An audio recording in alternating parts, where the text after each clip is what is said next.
আজকের আলোচ্য বিষয় বাংলাদেশ আগাম নির্বাচন নিয়ে রাজনৈতিক উত্তেজনা। কি বলছে বিএনপি?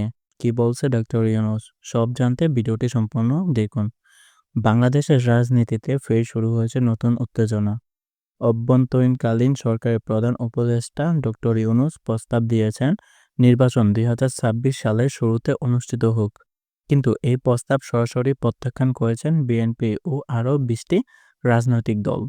বিএনপি স্পষ্ট করে জানিয়েছেন ডিসেম্বর ২০২৫-এর মধ্যে জাতীয় নির্বাচন চাই। দলের মহাসচিব মির্জা ফখরুল ইসলাম আলমগীর বলেন, ডক্টর ইউনূসের প্রস্তাব অযৌক্তিক ও গণতন্ত্র বিরোধী। তারা অভিযোগ করেছেন, ইউনূস সরকারের নেপথ্যে এখনও শেখ হাসিনার প্রভাব রয়েছে, যা নিরপেক্ষ নির্বাচন নিশ্চিত করতে ব্যর্থ হবে। অন্যদিকে ডক্টর ইউনূস বলেছেন, দেশে শান্তিপূর্ণ পরিবেশ তৈরি ও ভোটার তালিকা হালনাগাদ করার জন্য সময় প্রয়োজন।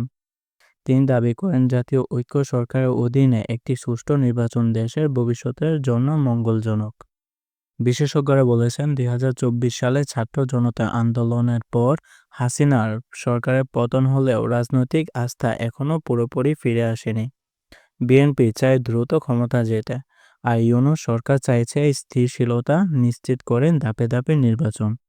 আপনি কি মনে করেন, নির্বাচন ২০২৫ সালে হওয়া উচিত, নাকি ইউনূস সরকারের মত অনুযায়ী পরে হওয়া উচিত? নিচে কমেন্টে আপনার মতামত জানান।